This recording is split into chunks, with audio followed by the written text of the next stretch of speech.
What's up, guys? We're back. Another episode of Barbells and Banter. We did a full Q&A this time.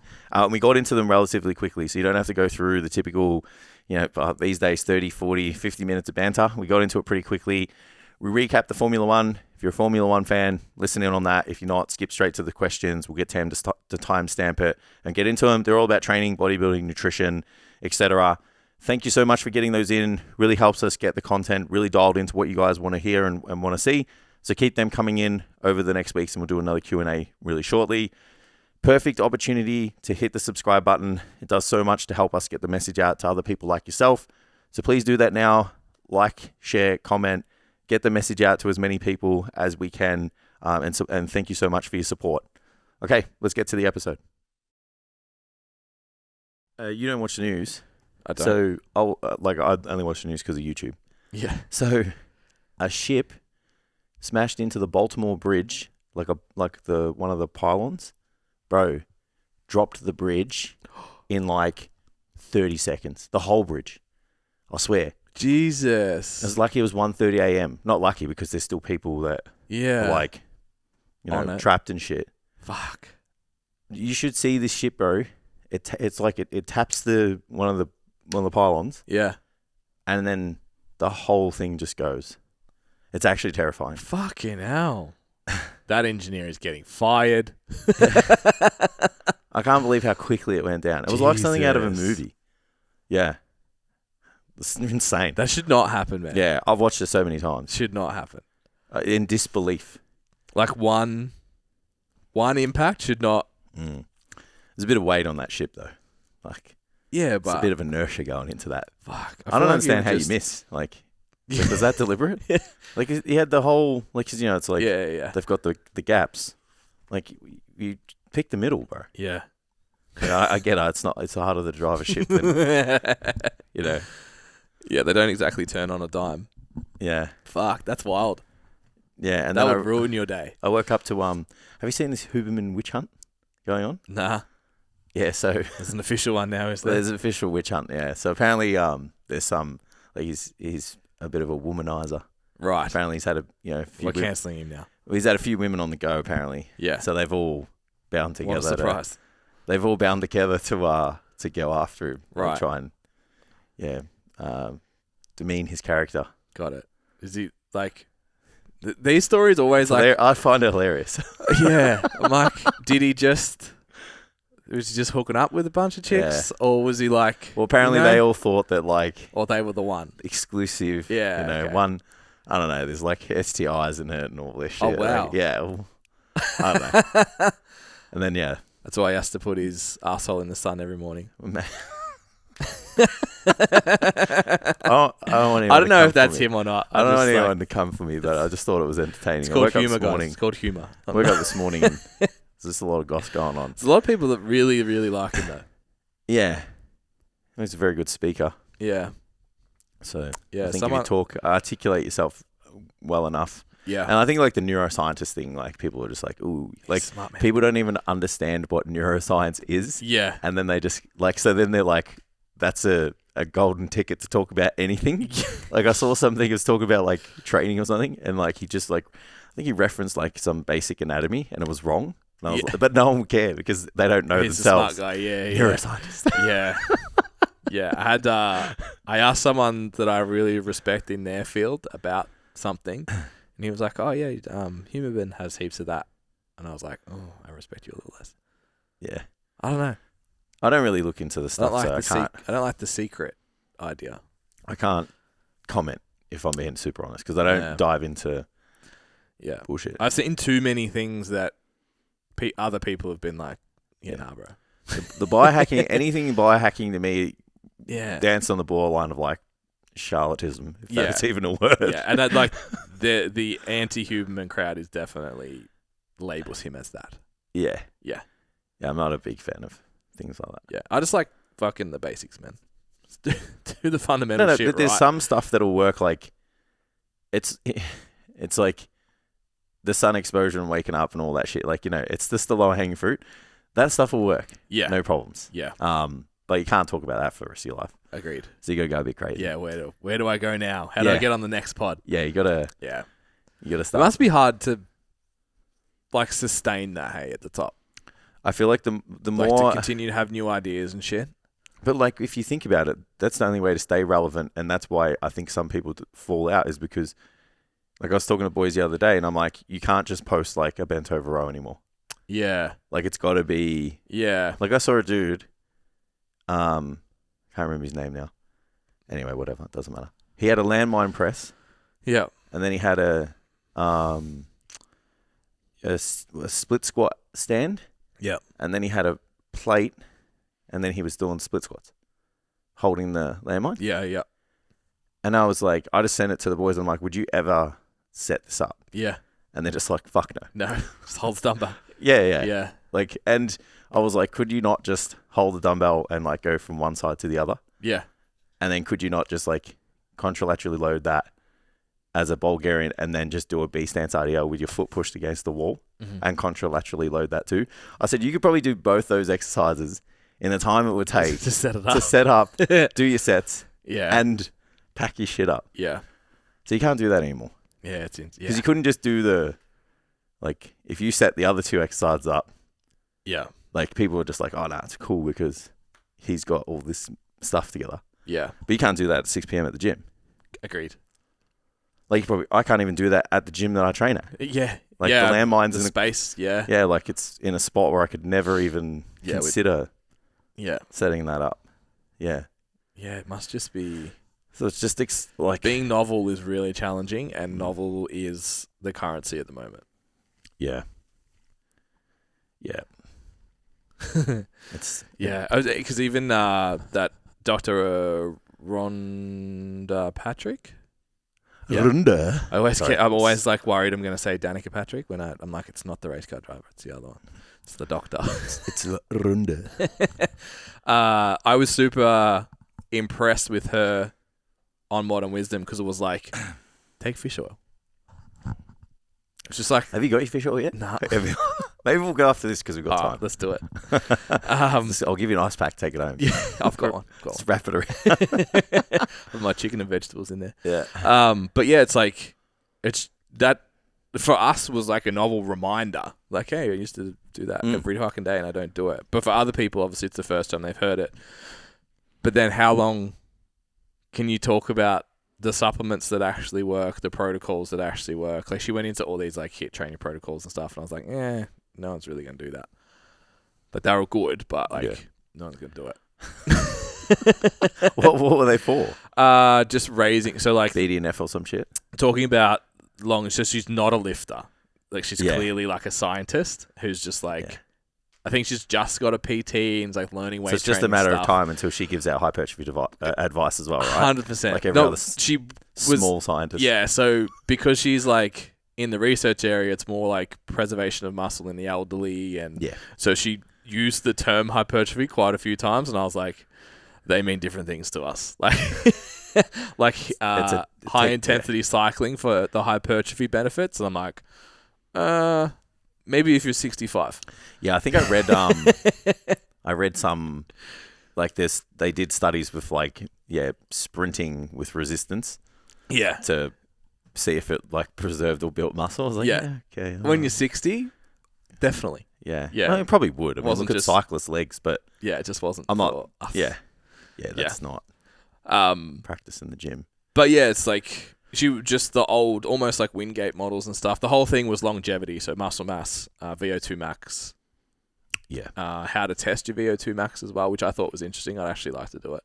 You got to have the mask on the. So apparently there's a flat run test that you can do. Yeah. But it brings into question that you get better at running. Yeah. So like you don't run, you do a flat run test, and then you run to bring up your VO2 max. You're just better at running, so your VO2 max improves exponentially. Doesn't the actual VO2 max machine continue to get faster and faster? And like, we did one of those at uni. I actually did it. This was back when I was fit. Yeah, when you were 70 kilos. I actually was. I was about 73. Yeah. Yeah. Fuck, how funny that I have to read this out. So we talk a lot of places about me vomiting when Jace used to train me. Oh yeah, I've seen that. And now we give advice to personal trainers, be like, don't ever make your clients spew. Like they don't want that. So the 26th of March, 2012. Yeah. So 12 years ago, bro.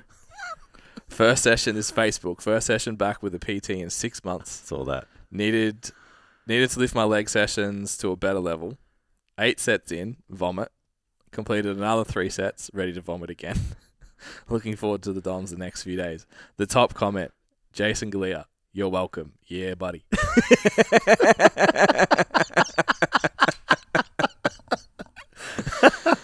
And I think it was basically just that for 3 months. Yeah. Squat. Your legs got bigger though. Squat, Lunges. deadlift. Squat, deadlift, lunges. Weighted vest, maybe like 1 set of weight vested lunges. Yeah. Throw lunges. up. Yeah. Do the rest of the lunges, leg extension, go home. Yeah. Good as quad session. Yeah, I still don't have big legs. He just didn't persist long enough. Yeah, man. maybe Yeah. I'm just not training to vomit now. Yeah. Enough. Fuck. I don't know. The only time I'll train and think about vomiting now is if I'm like super anxious. Overshot the caffeine. Yeah, just like life is just too much, and I'm like, Yeah, I've like- reached some kind of threshold. Yeah. I don't know what it is, but I've reached some bad kind sleep, of high threshold. blood pressure, done a set of squats, just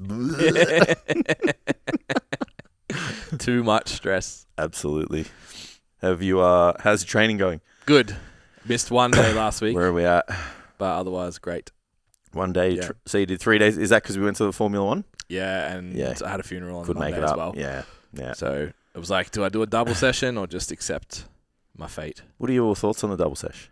The old double sesh. If a client asks you if they miss a sesh, like, would you allow them to? Because they're asking you for permission. It's not. I think it's probably more my thought process was it's actually probably going to fuck up next week more. Absolutely. So I'm just not. Yeah. One of my clients asked me the other day, and I just really knew he wanted to do it. Yeah. And I kind of just traded off like his sanity for. Yeah. So I just said, look, acutely go for it. I said, maybe Yeah. just don't do like legs and then back Yeah. the same day. Looking back at it, because there was one of the days that I was like, I'll be able to train, and it just didn't play out. Looking back at it, I should have split the extra workout that I was going to miss across 2 other days. Yeah, that's what a few of my other clients Yeah, do. especially like the shoulders, arms day. Like, I Yeah, could you have just do tacked that shoulders on. with chest and then arms with fucking whatever. Yeah. Yeah, I just said if it's like chronically you're missing that workout, I'm like, we just need to change your program. Yeah. Because I'll do that if I'm time limited. Like sometimes I'm like, fuck, I got to go. Yeah. I'll do that in the next, like if I got a superset left or whatever, I'll do that in the next session. Yeah. So I had to do some rows and curls before my chest session yesterday. Because I had a meeting I had to get to. Just gonna get shit done. Yeah. Fair enough. Work done in the week. Yeah. Love that. What did you think of the Formula One? Race was... Let's start at Friday. Friday was really fun. So we went Friday. Yeah, it was really fun. Had a great It was day. a good day. Yeah. It exceeded my expectations. Agreed. Because I was like, ground pass. Like, Yeah. fuck, we're not going to have like anywhere to see the track. It's going to be shit. That's what I was saying in my head. Yeah. Even when we sat down the first time, like, this is our spot. I was like, fuck it, I'm going to sit here for like 4 hours. This is going to be shit. But actually, Yeah. had a good time. Yeah. Good. We kind of lucked out on the other side of the chicane, if I'm being honest. And then when we moved, that was a dope spot. It was real good. Yeah. Yeah. Yeah, it was really good. Would I get grandstand tickets next time? Probably still would. Absolutely. But I would be more accepting, particularly like the sport categories, to miss not being in my seats for F3 or whatever. Yeah. And I've fallen in love with F3. Right. Anytime it's on, I'm going to watch it now. Okay. It's fucking awesome. Is that because the car's are loud or? Well, that helps. Yeah. They're very loud. They're so loose, man. They're chaos. Yeah. So I watched both the races, and there's literally not a corner on the track every lap that there's not an overtake. Mm. I was like, this is the most... Isn't it like 30 cars as well? Yeah. Yeah. Yeah, it's so exciting. So I think if you can get invested in a driver, or some drivers, it'll be good. Elite. Yeah. Just very impressed with that. Yeah, Friday was good. Yeah. Dinner was good. The tram ride wasn't too bad. Only wanted to fight one guy. It's pretty good. Comparatively, we're always going to think of the year before. Yeah, which was so standing in the rain for an hour and a half. We could have walked to Crown and it would have been better. Yeah. But yeah, what were we out for? Like 12 hours in public, and I only hated one human. It's a pretty good day. Yeah. He was easy to hate, though. Get off. Oh, yeah, that guy too. Actually. I was the guy on the phone. Yeah. I hate people like, fucking just obnoxiously loud on the phone on public transport, especially when it was like we were in like sardines. It wasn't. What gives me the not the ick, but you know what I don't like. What's that? You know when people talk at their phone Yeah. and it's on loudspeaker? Yeah. It's like, fuck, bro, just put it to your ear. Yeah. Like, have the external rotation and the shoulder strength to hold your fucking... Too much bicep pump. How heavy do you think this is? Like, what, 500 grams? Yeah, too maybe? much bicep pump. It's like they can't hold the phone fucking to their ear for an extended period of time. Yeah. It's like, put some headphones in. I don't want to hear your fucking conversation. Yeah, sort it out. And it's always old people yelling at their phone. Yeah. Get your life Yeah. together. And they're probably on FaceTime with the camera facing the roof anyway. Yeah. Yeah. Does me. But the race was... I know last year I was fanboying Max's domination just from like this is a person at an elite level so far above the other elite level humans that this is incredible. But I didn't really know I was a big fan until the car broke on Sunday. And I was really sad about it. I was like, oh, I'm actually a Max fan. I'm not just... It's not an ounce of sadness. I'm not just like appreciative of his success. I actually am a fan. The only reason I would have been mildly upset is because I just wanted to see how good the SF24 is against the Red Bull. Yeah. Other than that, I was just like, latest, bro. Yeah. Cars break, mate. Too bad, so sad. Like last time the car blew up, it was a Ferrari win. We'll take it. Yeah. Did you see every time Carlos wins a race, George crashes out? That's very funny. Yeah, because I don't like George. I thought the race was good. I think Formula One needed it. He won 9 races in a row, man. Yeah. It's like it's boring. I don't know. So I follow so much. Like my Explore page is basically Formula One at this point. There's nothing else. So I read heaps of memes and actual content and stuff. And the people obviously put in there like, oh, it's so boring. I'm like, if you think it's boring right now, you haven't watched Formula One in the last 20 years. Yeah, well, because like Mercedes winning every... Yeah, but it's like everyone else sucked too. And there was it was like fucking 8 out of 10 rounds. It would be like Ferrari, McLaren, like both drivers. Yeah. Both drivers. And then the next team, and then the next team, and the next team. And it'd be the same the next week. I think it's still good. I think where it still differs though, like obviously there's less races and there was probably more winners, like the change in winners. So like the constructor would just kind of first, second. Yeah. Red Bull's just been like light years ahead. So for because as a sport, they're going to want to lean into the casual spectator more because there's more of them. Yeah. So I think it was just good to see another team win. Yeah. People who are interested in who wins the race. Yeah. It's boring. I get it. Yeah. And it was a good story. Like, he had his appendix out, he missed the race, comes back, fucking wins. Yeah. And he doesn't have a drive. And he's unemployed next year. Yeah. For now. Yeah, it's wild. Yeah. Crazy.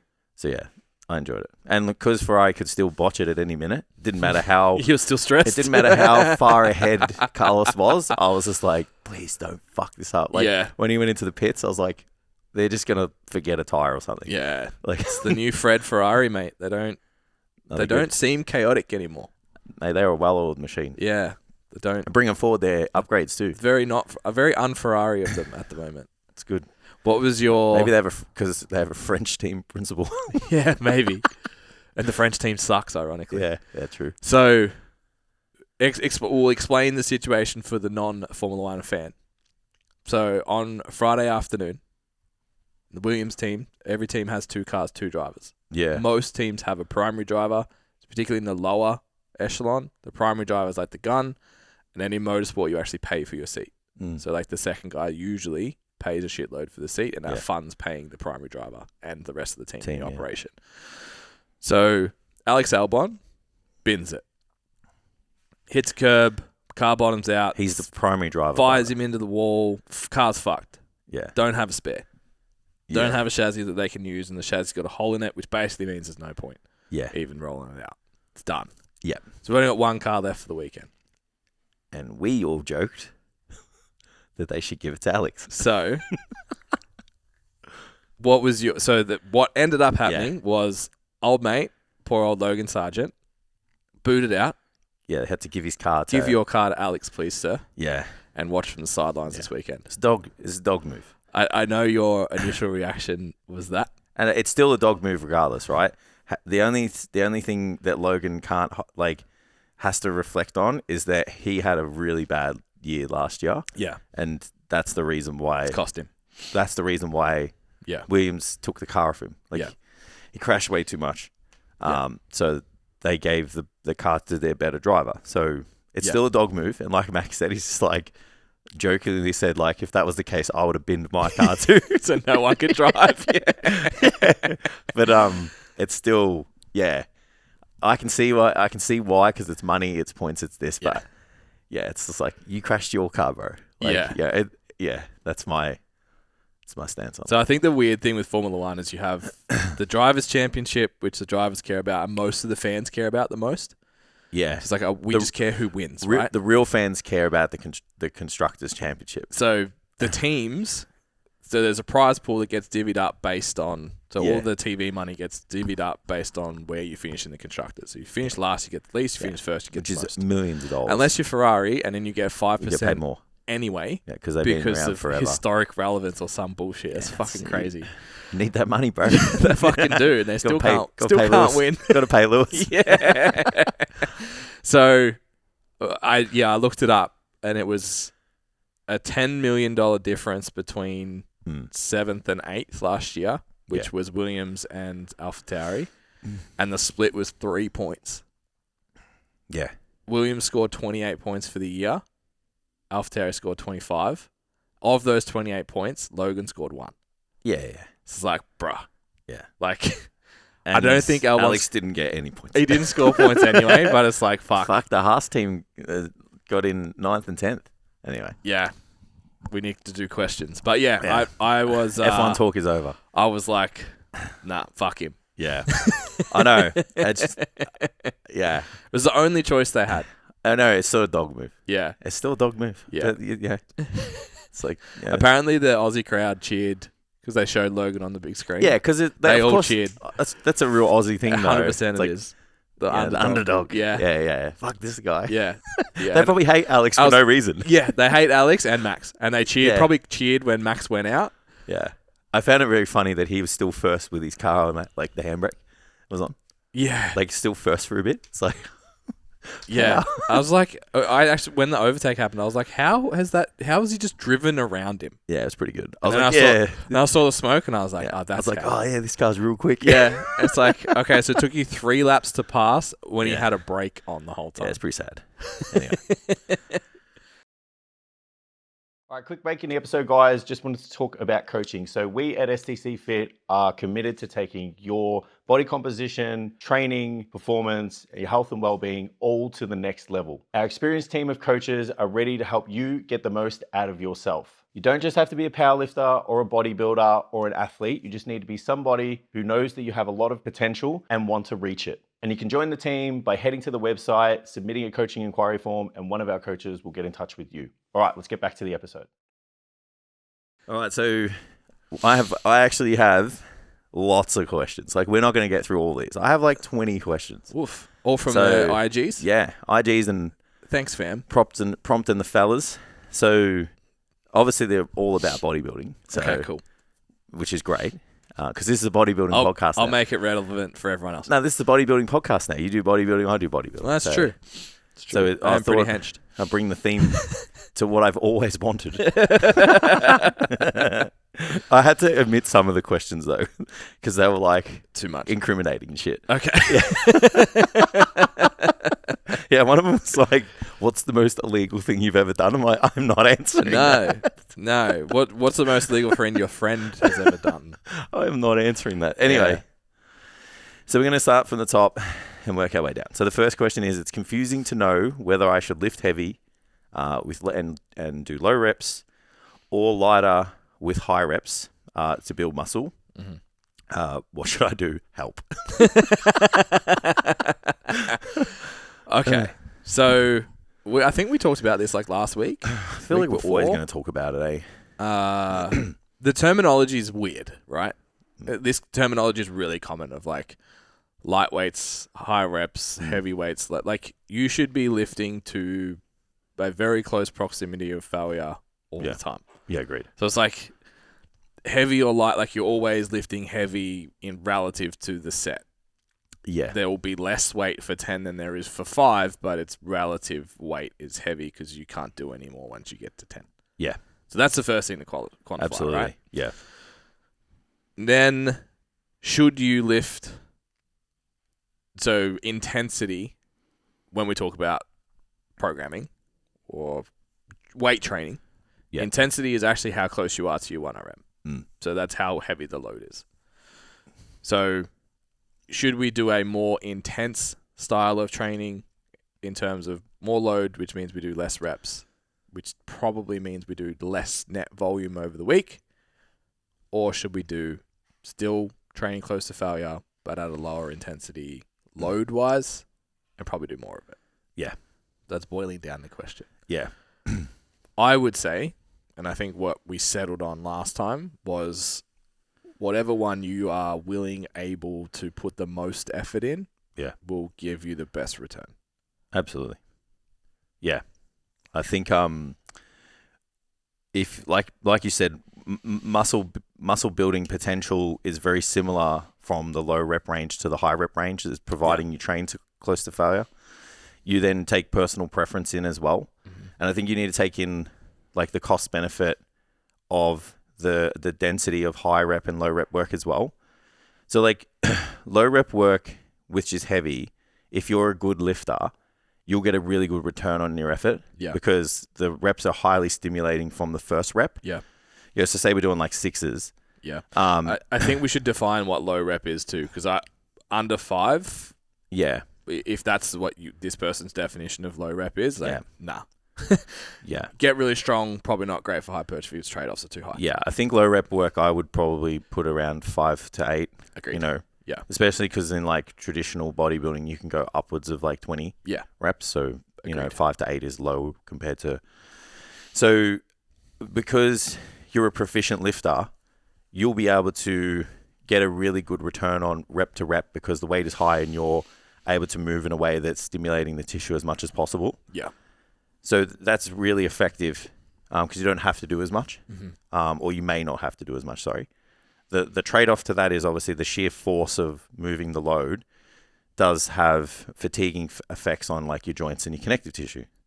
So the sum of how much heavy loading you may be able to do could affect the overall kind of like fatigue on the system. So that's when you may either do it in the workout or just like in blocks where you would go to high rep work, because high rep work can stimulate the muscle tissue more, but it doesn't necessarily bang up the connective tissue in the joints as much. Yeah.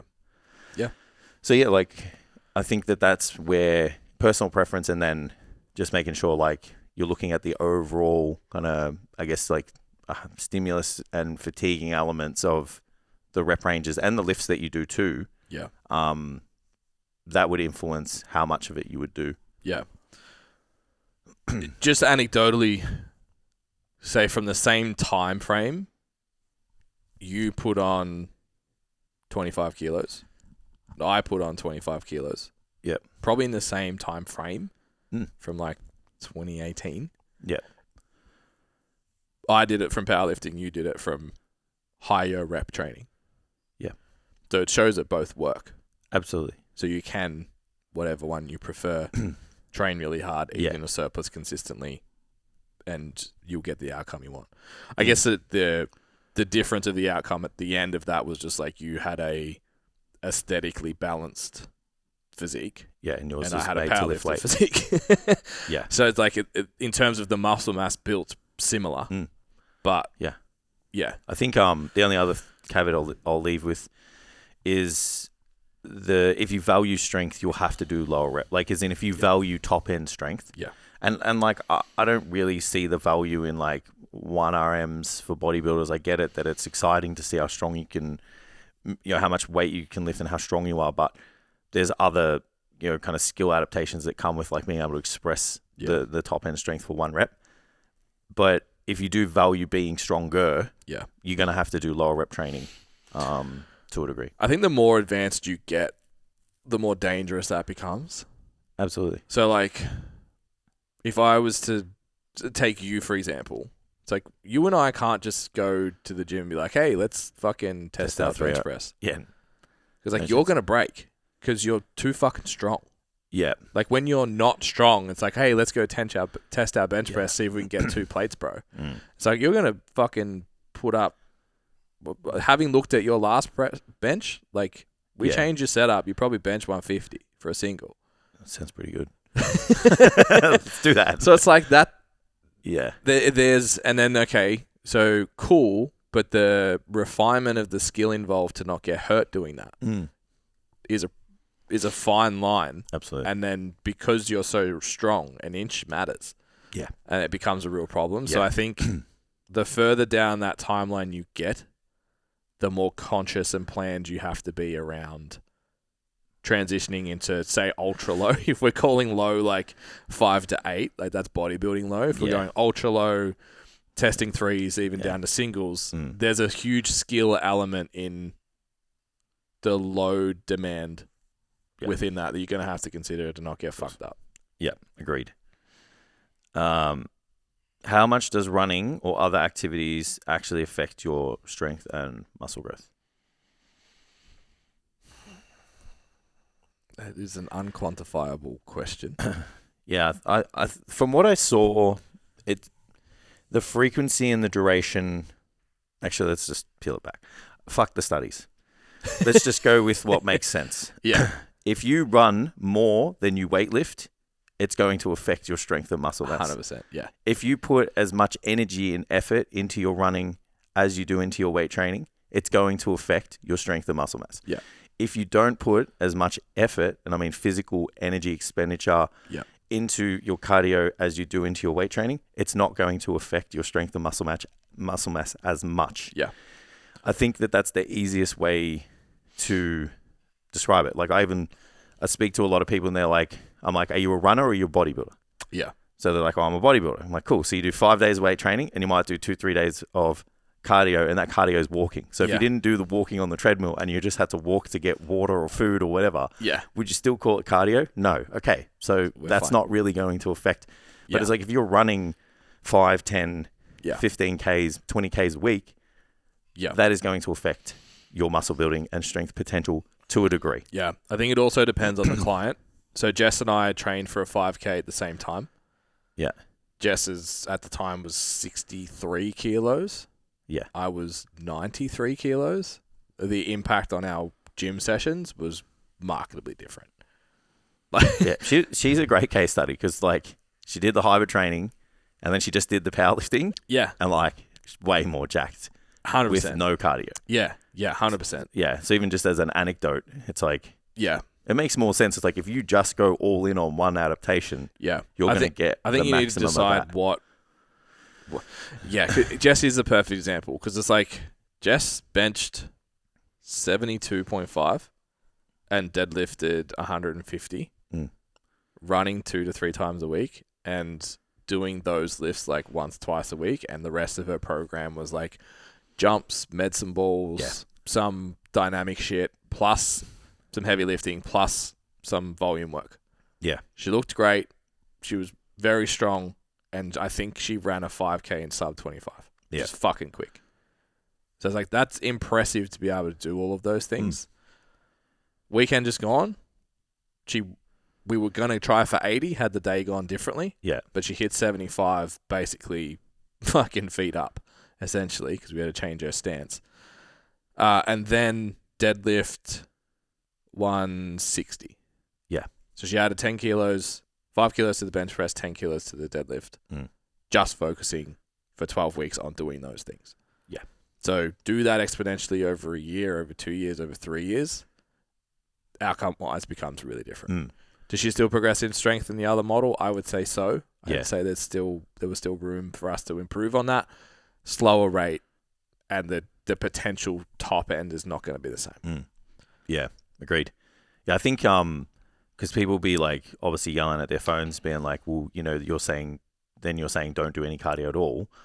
absolutely not, because you can increase the benefits of your cardiovascular training through a higher frequency and smaller density. Yeah. And that wouldn't have a really big impact as long as the effort is, kind of controlled. I think running creates this untold variable because running's actually really skill based. Yeah. And if you shit at it, it's actually really taxing. Yeah.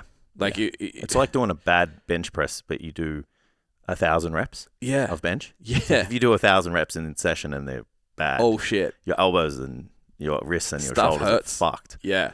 And like even heart rate wise, like my heart rate used to sit like when I first came out of powerlifting to running, even the 5K that I did, it was like 185 beats for the whole time. It's so high. Yeah, like I was fucking dying. I mean, I haven't checked mine in a while, but it's like that's fucking high. I was struggling. Yeah. So that you can't just say how much does running impact training, because it's like, well, doing that for 30 minutes, go in and do that on an exercise bike. Yeah. Like that's hard work for an extended period of time. Yeah. Versus maybe Jess is sitting around 140. Yeah. Because she's efficient with her running. She had a better metabolic base. She was lugging 35 kilos less. Yeah. You know what I mean? So it's so dependent on what your skill set is around running, what your base fitness level is. Yep. And and I think I already mentioned the intensity. Like I did see some stuff where like if you do high intensity and proper high intensity training, like it'll affect your weight training performance at the level of like there's fatigue and you won't be able to recruit as much like muscle fibers. Yeah, well, it's got to be neural, right? Like correct. Yeah. So it's like some to do like the central motor command, and that innovates obviously the motor units and stuff. And there's a sequence of motor units that get innovated at a time, and then like once the fatigue amounts, it just shuts down. Yeah. Like these motor units that get innovated, it just takes it down a notch. Yeah. For lack of a better term. So, and that makes sense because it's so intense. Agreed. So it's like if it's lower intense, and if you look at like what bodybuilders do the most, because the question was strength and muscle, they walk. Yeah. So it's like the lowest intensity of kind of activity. Yeah, even like we had not even considered. Well, it's aerobic, I guess, because it's rhythmic and we had the Robo Boys on, and like Lewis is big on like training zones. Yeah. It's like a zone for the heart, a zone for the lungs, and a zone for the muscle. So like the highest output is for the muscle, and then I think it's lungs, and then I think it's heart under that. Yeah. So like cardiovascular health for a bodybuilder, particularly a PED using bodybuilder is important. So walking is probably a good idea. And I was like, I can't even get into zone 2, train the lungs kind of, because I'm not efficient or fit enough to get in it. And if I was going to do that, I have to sit on, and that's what I ended up doing, was on an air bike just to stay in that zone for a period of time. So I have made a formula. We've never really pushed it out for like hybrid programming. So I have metrics in my strength programming that assigns a fatigue score to an exercise. Yeah. And then you have a total allotment of, call them points, that you are allowed to, that you have available to you for the week in terms of recoverability. Yeah. So say like you have 100 points, and then a leg extension is worth 0.65 of a point, and then a back squat is worth 1 point. Yeah. I broke down like sprinting and running and different intensity levels, and I worked with Max and Carl from the Performance Hub on quantifying them. So for every K that you would run was like one set of a compound movement, so like 0.75. So similar, every kilometer was similar to like one set of a leg press, for example. So if you run on 5Ks, 10Ks a week, it's 10 less sets that you could potentially do. So if you are on that top end of like a lot of your clients, how far you're pushing that needle as far as I can get the most out of them. Yeah. Adding running on top of that, it's going to be a problem. Yeah, absolutely. If you're the average gym goer 3-4 times a week, training for an hour at a time, training 2 reps of shorter failure all the time, it probably will make no difference. Nah, agreed. Yeah, definitely. Ooh, 2 questions in. Look at us go. How much muscle do you think you can put on after your initial newbie phase? So like initial newbie phase, how much weight did you put on? I think I put on like 10 kilos in the first year, maybe 5. Yeah, I don't know. 5 to 10. Maybe 10. Yeah, because I started at like 68 and I got to 78 pretty quickly. Yeah. Yeah. Yeah, I got to 70 quick, and it took way more effort to get to 75. Yeah, I think I would just go with the same, like 0.5 to 2% body weight per month, depending on your training age and your genetics. Yeah. Yeah. Because even now, like, you're not really putting on more than 1% of your body weight a month. No. If that. 0.5. That's why I like the 0.5. Just chuck the 0.5 in there. Yeah. So yeah, 0.5 to 2%. Yeah. The further away to your maximum adaptive ceiling, and no one knows where that is, but there's just the theory of the maximum adaptive ceiling. So the closer you get, the more gains you put on, or the more gains you get, the closer to that you are, which means that would slow down, drop off the rate of progress drops off. Yeah. So yeah, like you would have a higher rate of progress at the start, and then that would drop off, and yeah, it's where the true lifters survive, when the gains are hard to come by. Yeah, it's people that are interested in doing the thing, not the outcome. Correct. And the ones, I think we said the other week, live the lifestyle. Yeah. All right. What do I do? Oh, okay. So I read 2 questions together and it sounded weird. What do I do when I go off plan on my diet? Okay. Oh, no, it's not a very loaded question. So, my answer is just get back on it. Yeah. Yeah, I guess that's do you adjust the next day? Do you just get back on plan? Yeah. 9 times out of 10, just getting back onto it as soon as possible is the best outcome. Yeah. Yeah, I think if you go off plan on your diet a lot, then your diet sucks, or your goals do, and you just can't stick to it because it doesn't mean enough, or maybe you've been sold some obligation. Yeah, maybe you've been sold some bullshit that you're not supposed to be hungry when you're getting shredded or something. I don't know. Yeah. So you just keep going off diet because of that. Yeah. Or your goals are so shallow that you're not willing to kind of commit to them.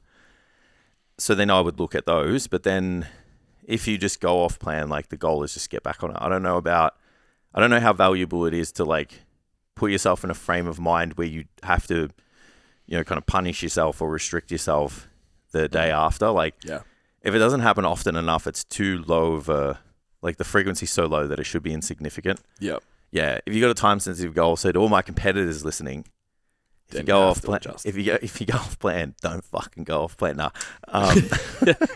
What do I do if I go off plan? Fire myself. If you go off plan, and your metrics don't move in the right direction, you're just eating less the next week to make up for it. Yeah. Yeah. So yeah, that's I don't want to. That's a really nice summary, and I don't want to convolute it, but it's almost like let's put something sexy in. The only thing I'll do is like if I proper eat like an asshole, I may fast for like half a day. Yeah, and that's just for digestion, not for anything else. Just like to get. It's really, really leaning into the binge restrict cycle, guys. Yeah, it's not ideal. Not ideal. But my stomach feels better if I do it. How to have disordered eating on STCfit. Barbells and banter. Don't do that shit. Just don't go off your diet. Find a diet that works that you can commit to for a long period of time. Agreed. Or find better goals that make you stick to your diet. When looking at... So you can tell the boys gave me these questions because these are all about bodybuilding. So when looking at building out physiques, what are some of the things you look for when assessing what the next thing a person needs? Do you want me to answer that? Yeah. How they look and respond is going to be the biggest one. Yeah. Yeah.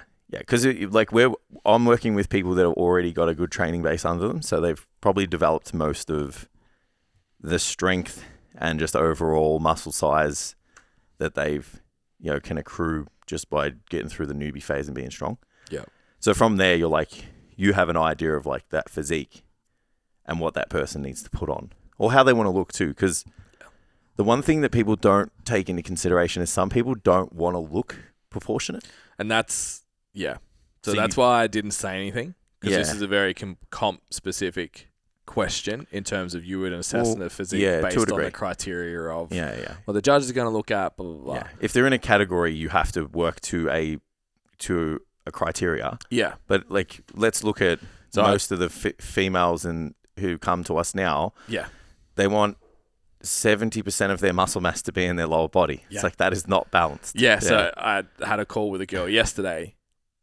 Great physique already, but was like, I want massive quads. I obviously want to, like, literally word for that was like, obviously want to keep building my glutes, and I want shoulders.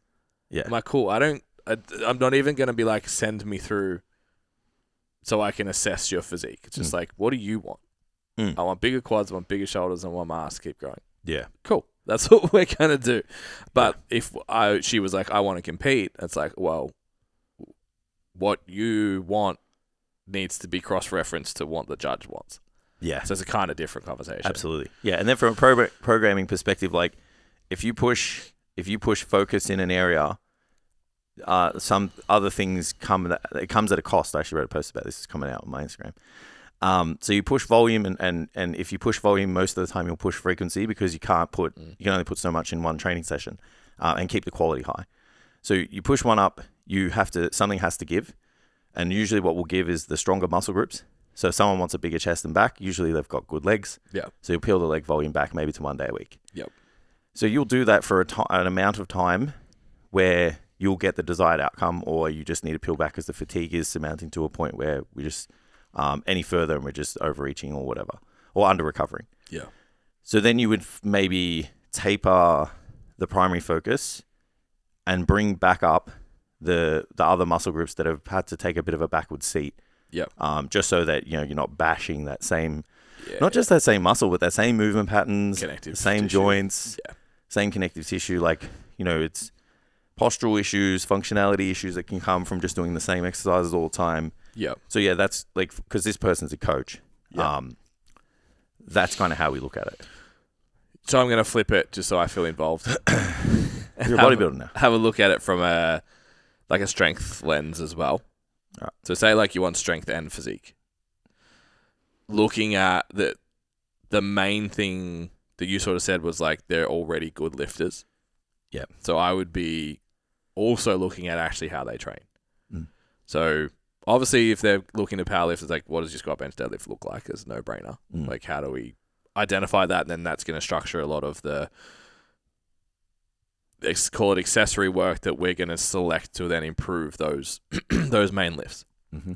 If you do this in the squat, then we need to put you in this position and get you stronger or better at the skill through this kind of pattern. But then you can also see stuff in their physique that gives you clues that they don't train that thing very well. So I got one of my girls at the moment who gets pulled out of position off the floor in the deadlift quite a lot. And if you walk around behind her, it's like your lat development compared to almost every other muscle group is really lacking. Yeah. So it's like the way you're training that muscle group is not working. Whether it's right or wrong or whatever, it's like you're not getting the outcome from that right now. Was it a programming issue? Was it an execution issue? Was it both? We don't know. Mm-hmm. But looking at either the lift first, you'll get clues. Like you'll see what breaks down. You'll go, okay, I bet you train quads shit. Or I bet you train back poorly or whatever, just based on what's breaking down in the lift. Or also just having a look at someone's physique. You can do the same kind of assessment and be like, yeah, absolutely. You've got insane fucking front delts. It's like, I'm going to say your pressing isn't, you're not setting up the way that you need to be. Well, also that. All right. So I'm going to skip this next question because the one after that's funnier. It's not about training at all. Quick break in the episode, guys. If you're looking for more information on how you can look, feel, and perform better, head over to our website, take advantage of all of the content that we have there, even the YouTube channels, plenty of videos and stuff on there. Also, rotating free resources that you guys can access completely free. Okay, let's get back to the episode. So what are some relationship red flags? Fuck. I already know. I've already got one, so can I go first? Yeah, of course you can. All right. So if you're in a relationship and you don't post any pictures of your partner, but all you do is post like revealing shots of yourself, Yeah. That's a red flag for me, bro. Yeah. Yeah. Like, imagine if like, I'm gonna say the exact opposite as well. but imagine if Amy was putting, like, you know, the ones, like, you know what, like, say she put something nice on, and like, you know, like, I'm not talking like just photo at the mirror, like I'm dressed up, like provocative, like bit of cleavage. Like, if Steph was doing that shit, and I never ever like featured on her Instagram, I'm like, what are you doing? Like, what's his name? Yeah. Is he rich? Yeah. He's rich, is all right. Yeah, it's like that's the sign of like the breakup usually. It's just like, all of a sudden we have provocative, suggestive posts. I would say the exact opposite end of that spectrum is like fucking every single post day is like love of my life, and you've known him for like 3 Joint weeks. Instagrams, red flag. Oh yeah. You fucked up. Yeah. You fucked if you got joint social media, you done one something. has cheated on someone. You done something. Or you cheated together to start the relationship. Yeah. Or he's like, what are they? You know, in like, I don't know, Steph there's terms to these things. You know when someone cheats but they don't touch anyone? Like, yeah, like message and shit. Yeah. Like that website. What's it called? The one that the women talk to the men, make them feel loved. Do you don't know any of this shit? No. I mean, I don't know what you're talking about. I like my life. Yeah, well, I've heard some stories. Yeah. What else? There's so many. Yeah. Not being able to spend any time by yourself. Yeah. Huge red flag. Yep. Yeah. You got to be able to. I'm doing so this. are we like dating and going, don't go there because it's a red flag, or is like shit people do in relationships it's a red flag? Let's send it. What if all of the There's red a flags, fucking huge things list. we don't like? Okay. Being able to go out with your mates and not get hassled. Both ways though. Like Steph can go out, no problems. Just actually, you know what? To be fair, I've pushed that a little bit though. Because there's been a couple of times where like, you know, I'd be like 6 a.m. and I'm like, oh hey, I'm at so and so's place, and I'm like, just letting you know. She's like, imagine if I did that to you. Yeah. And I'm like, that would not be fucking cool. That wouldn't fly. Like, stay out all night and then just get a message when you wake up like, I'm at so-and-so's house. Yeah. So that's not fair. Yeah. But the, like, not letting people kind of have their own space and friends and, you know, it's like a long life, man. You know, you're going to be able to, you need to be able to do your own things and enjoy your own friends, and their company without your partner sometimes is good, I think. Yeah. I think demeaning your partner in public ever. Oh, absolutely. Whether they're there or not. Yeah. Yeah. I've seen a friend of mine do it to a friend of mine where they were just like, something was really important to them and it was like a computer game or something, and they like mocked them for it in front of everyone and got everyone else to laugh at him for it. I was like, bro, like that's his, that shit just, can't be doing that. Can't be doing that. Yep. Yeah, it's not it. Yeah. You gotta, supporting each other's other stuff, I think is. Absolutely. Yeah. All right. You got any more? Nah. Big, I feel like we could go for a while on that one, so we'll just leave it. So this leads on to the next one. This is a good question too. So it's very similar. So what characteristics in a mate do you find undesirable? Undesirable. Yeah. So mine, the first one is stupidity. Yeah. So, what I mean by that is you should be able to have a good conversation with someone. Yeah. So if I can't have a good conversation with someone, I'm out. Yeah, and I was let's say I was like, this person's attractive. Yeah. We go out for a first date or whatever. The first time I met Steph. Yeah. And she was just not giving me much. Yeah. Latest. That's a big one. I'm just trying to work how to word this. I'm almost like judgmental to the point where if I feel like I can see that in the way that someone's put together, I'm like, eh. What do you mean? So like if someone sends me a mate of mine that we like, oh, look at her, whatever, on Instagram. Yeah. And she'll like send me stuff and I'm like, mid.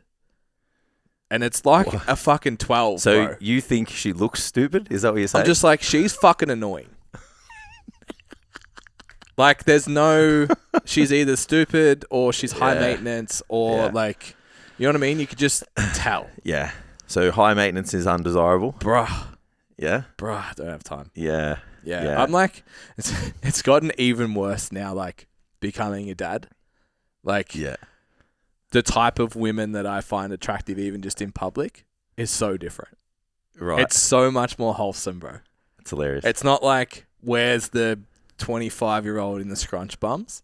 Yeah. It's like, oh, she looks really nice. Wow. Yeah, it's weird. It's so weird, bro. No comment. It's so weird.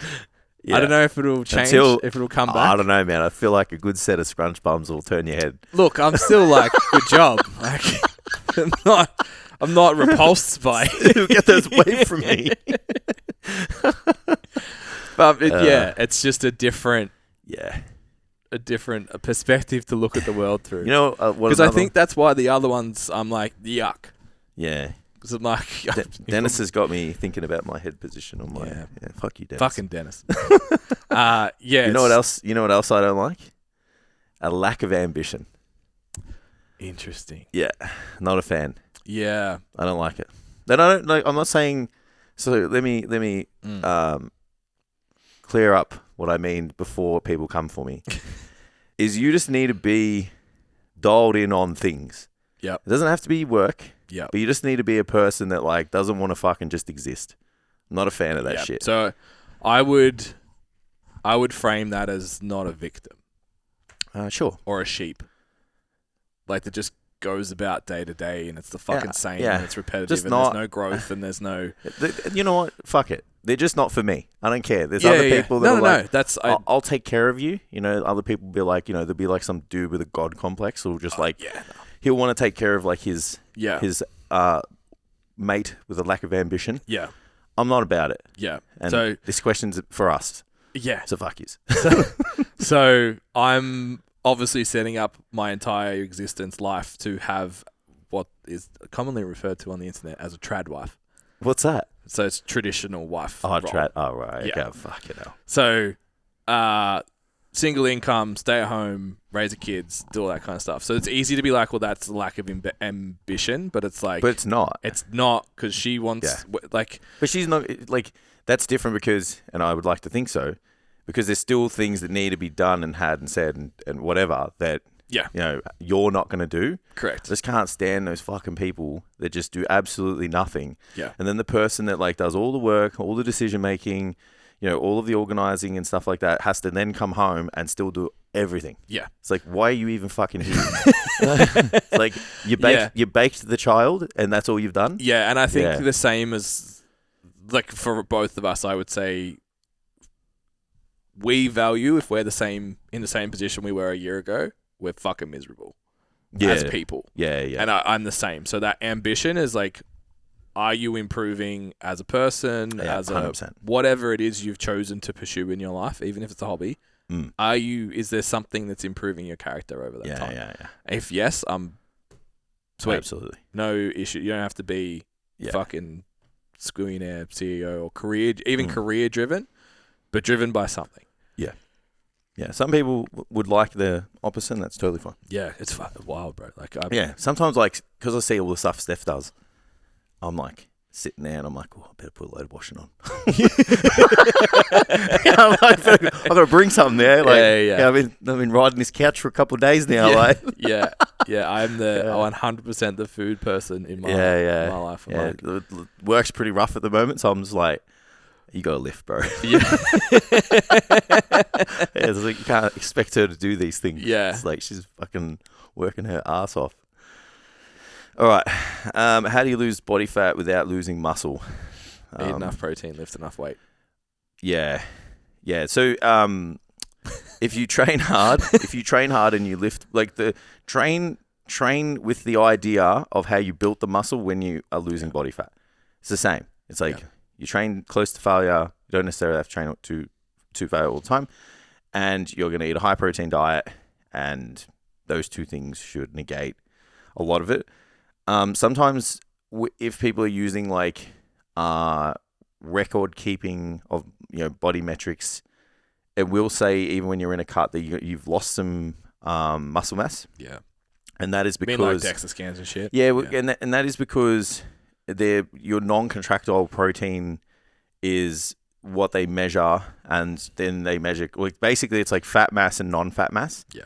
So unfortunately, we still lose like collagen and water and fluid and proteins and stuff that aren't contractile, and that would suggest that you've lost.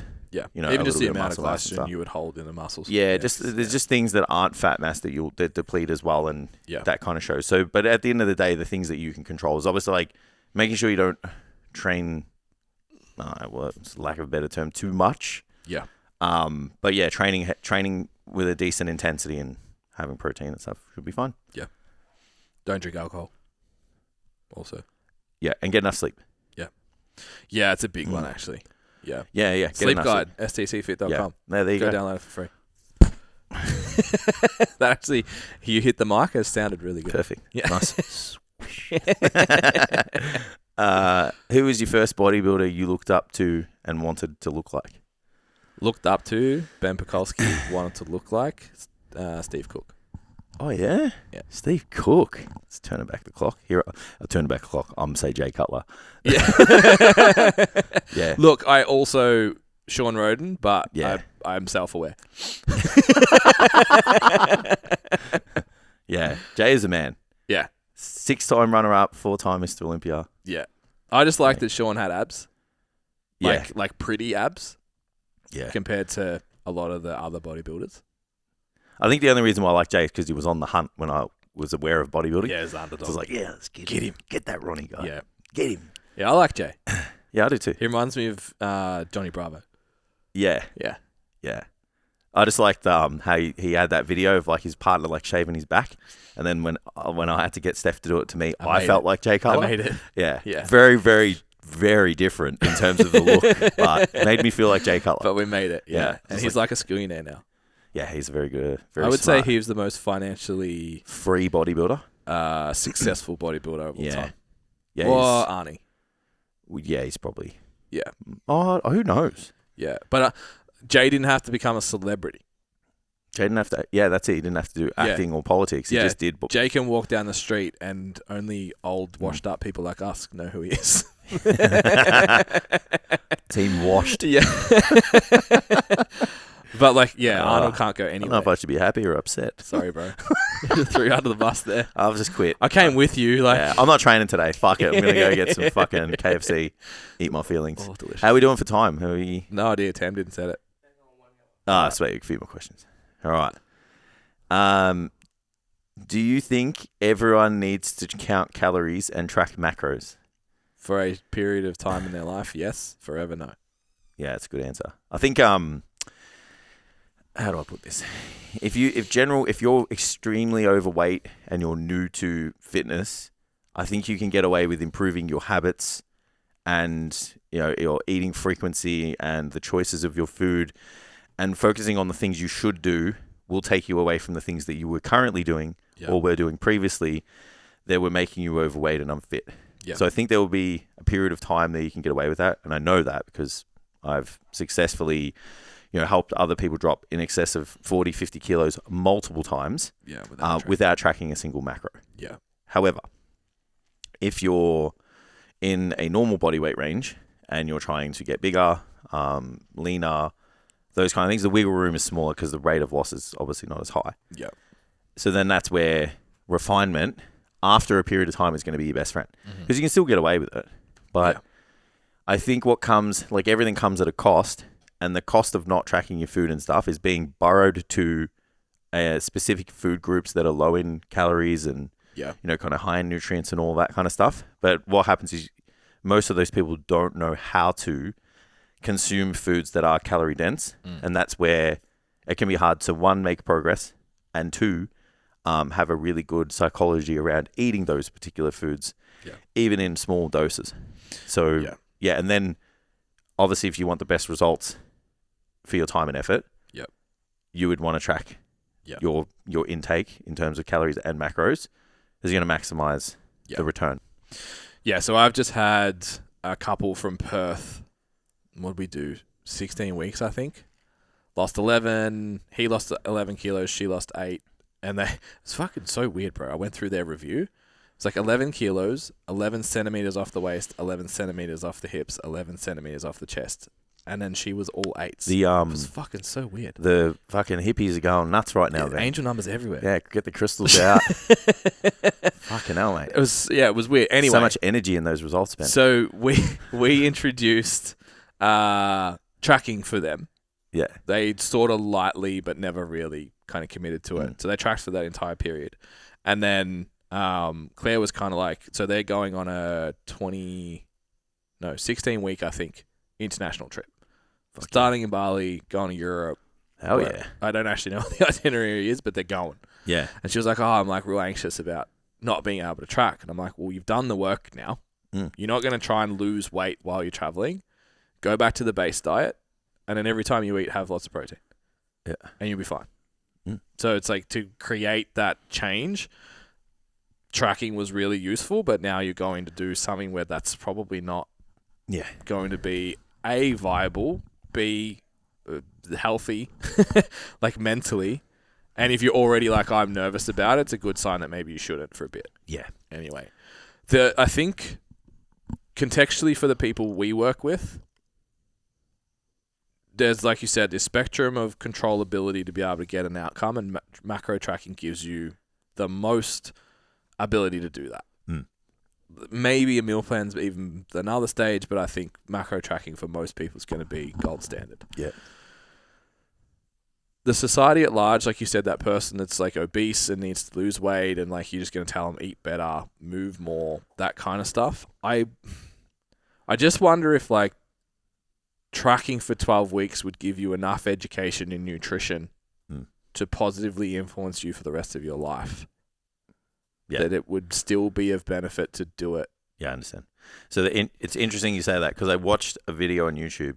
I wasn't researching; it just popped up. Yeah, there's this guy that's going to lose 100 pounds in a year, and he doesn't track his calories. Yeah, and he was saying it was already hard enough to exercise, learn what foods to eat, learn how to weight train, and make my new routine fit around that. That he said it felt like adding in that complexity at the start was too much. You got it. And he was like, this is worked without it.